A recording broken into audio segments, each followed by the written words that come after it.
وسلموا تسلیما اللہم صلی علی سیدنا مولانا محمد وآلہ وصحبہ وبارک وسلم صلاۃ و سلاما علیک یا سیدی یا رسول اللہ قلت حیلتی وانت وسیلتی ادرکنی یا رسول اللہ۔ جو ہمارے رحیم آباد کے ساتھی ہیں ان دوستوں نے اپنی روایات کو قائم رکھتے ہوئے ہم روزہ داروں کو روزہ افطار کرانے کا اہتمام کیا ہے اور نسبت مولا کائنات سے مجھے اور آپ کو جمع کیا ہے۔ میں چند ایک باتیں مولا کائنات کی سیرت کی روشنی میں آپ کی خدمت میں عرض کرنا چاہتا ہوں کہ جن حالات میں ہم ہیں ان حالات میں ہماری ذمہ داری کیا ہے۔ سن 1441 کا جو رمضان ہے، ان حالات میں ہم پہ جلوہ فگن ہوا کہ ہم پر افواہوں کے سائے تھے، پولیس کی سنگینوں کا پہرا تھا، نماز پڑھنے پہ پابندی تھی، مسجد میں داخلے پر پابندی تھی، 5 نمازیوں سے زائد نمازی ہونے پر پابندی تھی، نماز جمعہ اعلانیہ طور پر آزادی کے ساتھ کرنے پر پابندی تھی، صلاۃ التراویح کے اوپر پابندی تھی، اور لوگ کیمرہ لیے ہوئے، دین بیزار لوگ، روشن خیال لوگ اپنے موبائل لیے ہوئے ڈھونڈتے پھر رہے تھے کہ کسی جگہ انہیں اہل ایمان صف بصف نظر آئیں تو وہ تصویریں بنا کر سوشل میڈیا پر شیئر کریں کہ یہ مولوی لوگوں کی ہلاکت چاہتے ہیں۔ اتنے خوف کے عالم میں تو شاید فلسطین میں بھی لوگ نمازیں نہیں پڑھتے ہوں گے۔ اتنی تنگی کی حالت میں تو بھارت کے اندر بھی جہاں ہندوؤں کی اکثریت ہے وہاں پر بھی مسلمانوں کے اوپر یہ عالم نہ ہوا ہوگا کہ نمازیں نہ پڑھ سکیں۔ اوپر کے ہارن لوگوں نے بند کر دیے ہیں، اسپیکر سیٹ بند کیے ہوئے، صلاۃ و سلام، جمعے کی دوسری اذان، جمعے کا خطبہ سارے انر اسپیکرز کو استعمال کرتے ہوئے ہو رہا ہے۔ مجھے اور آپ کو غور کرنا چاہیے کہ مصیبت اور مسئلہ کیا ہے۔ آپ سارے ماشاءاللہ باشعور افراد بیٹھے ہوئے ہیں، رحیم آباد کی آبادی بڑی کثیر ہے اور آپ کے اقربا، دوست، رشتہ دار، جاننے والے ملک کے کونے کونے میں بیٹھے ہوئے ہیں، رہتے ہیں۔ آپ بتائیے، آپ میں سے کسی کے دوست، کسی رشتہ دار کو کورونا کی شکایت آپ کے سامنے آئی؟ ڈی ایس پی کے ساتھ ہماری میٹنگ ہوئی، ڈپٹی کمشنر کے ساتھ ہماری میٹنگ ہوئی، ایس ایچ او کے ساتھ ہماری میٹنگ ہوئی۔ وہ کہتے تھے کہ ہم بتا نہیں سکتے کتنی پریشانی اور کتنی موٹیلٹیز آنے والی ہیں، آپ کو پتہ نہیں ہے ہم نے کتنے لوگوں کو دفن کر دیا ہے، کتنے لوگوں کو دفن کیا ہے۔ جناب ڈی سی کورنگی کہتا ہے 3 افراد کو ہم نے دفن کیا ہے، ان میں 2 عورتیں اور 1 مرد، اور سب کی عمر جو ہے 75 سال سے زائد تھی۔ ہماری معیشت کو تباہ کر دیا گیا، ہمارے تصور عبادت کو ختم کر دیا گیا، ہماری توجہات جو رمضان المبارک میں عبادات کی طرف ہوتی تھی، رجوع اللہ کی طرف ہوتی تھی، وہ ہم سے چھین لی گئیں۔ 12 بجے سے لے کر 3 بجے تک جب لاک ڈاؤن ہوتا ہے جمعۃ المبارک کے دن، اور میں جمعے کی نماز پڑھانے کے لیے اپنے گھر سے مسجد کی طرف جاتا ہوں تو ایک کرفیو کا سما ہوتا ہے۔ الحمدللہ ہماری مسجد پہلے دن سے آزاد ہے، ہم نے پابندیوں کو قبول نہیں کیا، لیکن جو گرد و پیش میں نے مساجد کا حال دیکھا، العیاذ باللہ میں کانوں کو ہاتھ لگاتا ہوں۔ تالے لگا دیے گئے اندر سے مسجد کے اندر۔ میں ایس ایچ او سے اور ڈی ایس پی سے لڑ گیا کہ ہماری ذمہ داری ہے لوگوں کو حیا صلاح حیا الفلاح کہہ کر مسجد کے لیے بلانے کے لیے۔ ہم کسی کے لیے مسجد کا دروازہ نماز پڑھنے کے لیے نہیں بند کر سکتے۔ آپ کہتے ہیں کہ ہم دروازہ بند کر لیں، لگاؤ سیکیورٹی، وہ روکے گی، ہم نہیں روک سکتے، اور ہم نے ایک لمحے کے لیے اپنی مسجد کا دروازے کو بند نہیں کیا۔ عزیزان محترم، لیکن اردو کی کہاوت ہے کہ اونٹے کو ٹھیلتے کا بہانہ ہوتا ہے۔ لوگوں کا موقع مل گیا کہ ہم تو گھر میں نماز پڑھیں گے، ہم تو گھر میں ہی جمعہ کر لیں گے، ہم تو گھر میں ہی صلاۃ التراویح کا اہتمام کر لیں گے۔ اسی لیے شاید اقبال نے اسی چیز کو تصور میں رکھ کے کہا ہوگا کہ رہ گئی رسم اذاں روح بلالی نہ رہی، فلسفہ رہ گیا تلقین غزالی نہ رہی۔ عزیزان محترم، یہ وہ حالات ہیں جو بار بار میں آپ کو یاد دلاتا رہا کہ دنیا کو ہے پھر مار کا روح و بدن پیش، تہذیب نے ہے اپنے درندوں کو ابھارا، اللہ کو پامر دیے مومن پہ بھروسہ، ابلیس کو یورپ کی مشینوں کا سہارا، تقدیر امم کیا ہے کوئی کہہ نہیں سکتا، مومن کی فراست ہو تو کافی ہے اشارہ۔ یہ روح اور بدن کا، یہ مشینوں کا اور روحانیت کا جو مقابلہ تھا، مجھے محسوس یہ ہوتا ہے کہ روحانیت کے اوپر مشینیں غالب آ گئی ہیں۔ حرمین شریفین کو کیا کوئی ایٹمی حملہ بند کر سکتا تھا؟ دنیا کی تمام سپر پاور مل کر حملہ آور ہوتی، کیا حرمین طیبین کے دروازے بند ہو جاتے؟ لیکن افواہوں کے ذریعے حرمین طیبین کے دروازے بند کر دیے گئے۔ ہلاکتیں کتنی ہوئی پاکستان میں؟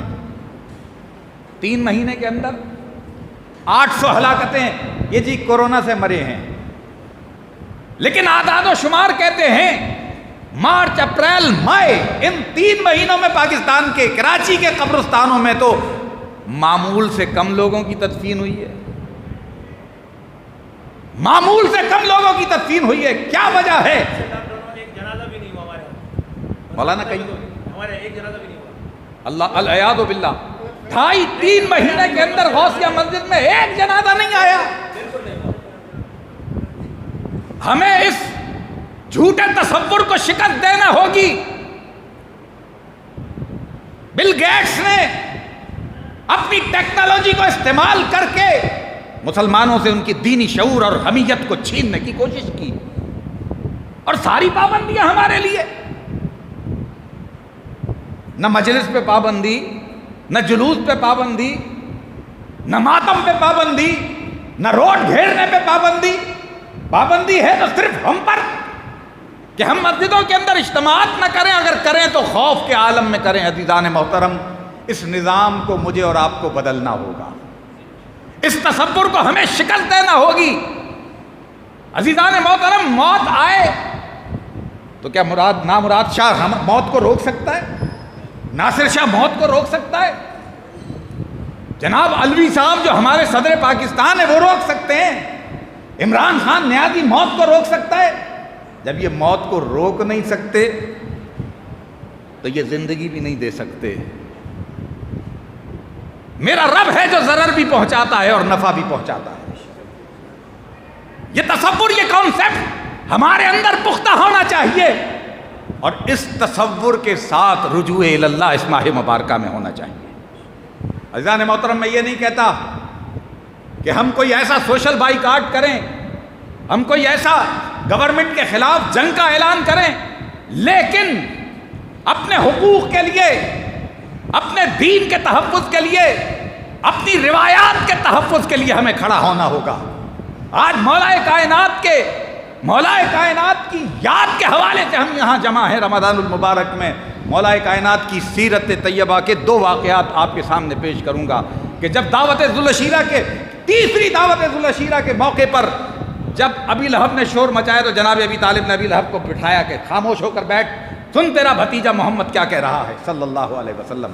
حضور صلی اللہ علیہ وسلم نے جب بنی ہاشم کے سامنے دین کی دعوت دی تو کسی شخص نے، جتنے رشتہ دار جمع تھے، کسی نے دعوت کو قبول نہیں کیا، لیکن علی نے کھڑے ہو کے کہا کہ اے چچا زاد، میری عمر کم ہے، میں کمزور ہوں، میری ٹانگیں پتلی پتلی ہیں، لیکن آپ سے میں عہد وفاداری کرتا ہوں، آپ سے میں عہد وفاداری کرتا ہوں، زندگی کی آخری سانس تک آپ سے، آپ کے دین سے، آپ کی دعوت سے، اس دعوت سے میں اس کے اوپر پورا اترنے کی کوشش کروں گا، اس وعدے کو وفا کروں گا۔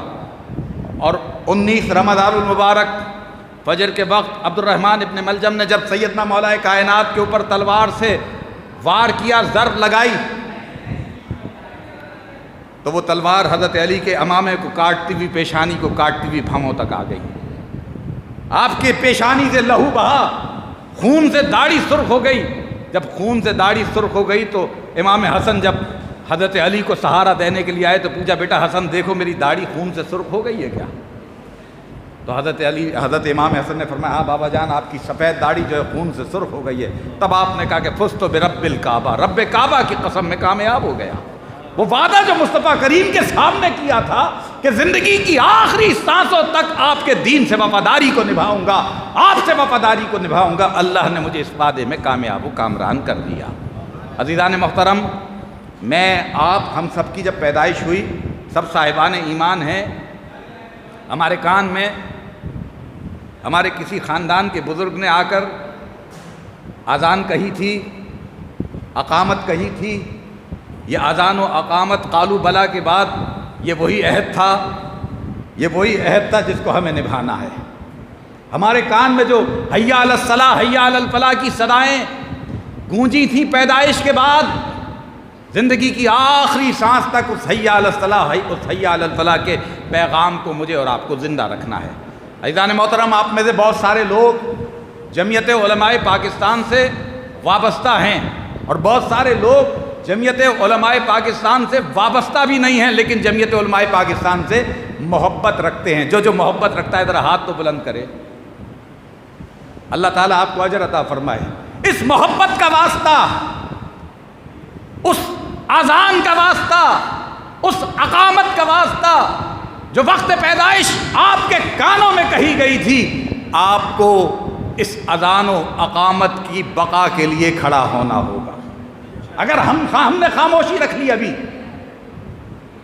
ہم نے عید کے موقع پر، جمعۃ الوداع کے موقع پر اپنی حریت کا، اپنی آزادی کا اعلان نہ کیا تو یہ ہمیں دبا دیں گے۔ پھر معاملہ ترکی والا ہوگا، اذان ختم، ترکی زبان میں اذان، عربی کا خطبہ ختم، ترکی زبان میں خطبہ، فوجی پھر رہے ہوں گے دستخط کرو، کون عربی میں دستخط کر سکتا ہے؟ کون عربی رسم الخط میں لکھتا ہے؟ جو عربی میں دستخط کرے گا، گاؤں گاؤں دیہات دیہات جا کے اس کے انگوٹھے قلم کر دیے گئے خلافت عثمانیہ کے بعد۔ دین کو مٹانے کی سازشیں کی گئی۔ سلام ہو ان اولیاء اللہ پر، صوفیہ پر، جنہوں نے ترکی میں اسلام کو زندہ رکھا۔ انشاءاللہ میں اور آپ پاکستان میں اسلام کو زندہ رکھیں گے۔ ہم حکومتی ہتھ کنڈوں میں نہیں آئیں گے، ہم اہل اقتدار کی دھوکے بازیوں میں نہیں آئیں گے، ہم سوشل میڈیا کی دھوکے بازیوں میں نہیں آئیں گے۔ دین کو زندہ رکھیں گے، اور دین کو زندہ رکھنا ہماری زندگی کا اور جمعیت علماء پاکستان کا عزم ہے۔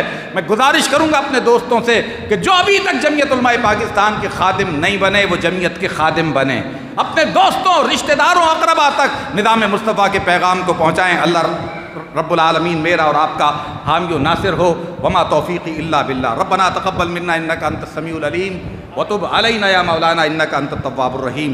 مولا کریم رمضان المبارک کے اس 20ویں روزے کو اپنی بارگاہ میں قبول فرما، اس ماہ مبارکہ کو ہمارے لیے مغفرت، رحمت کا مہینہ بنا دے، عذاب جہنم سے رہائی کا مہینہ بنا دے۔ مولا ہمیں حمیت دینی عطا فرما، غیرت دینی عطا فرما، وطن پاک کو نظام مصطفیٰ کی بہاریں نصیب فرما، اصغر علی نورانی شہید کے درجات کو بلند فرما، اصغر کے جو نائبین ہیں مولا ان کو اور جذبہ عطا فرما، اس کے ساتھیوں اور دوستوں کو اس کی جانشینی کا حق ادا کرنے کی توفیق عطا فرما۔ اے میرے رب، قیامت تک اس مسجد کو اہل سنت کا مرکز و محور بنا کر آبادی نصیب فرما۔ یا رب بالمصطفیٰ بلغ مقاصدنا واغفر لنا ما بدا یا واسع الکرم برحمتک یا ارحم الراحمین۔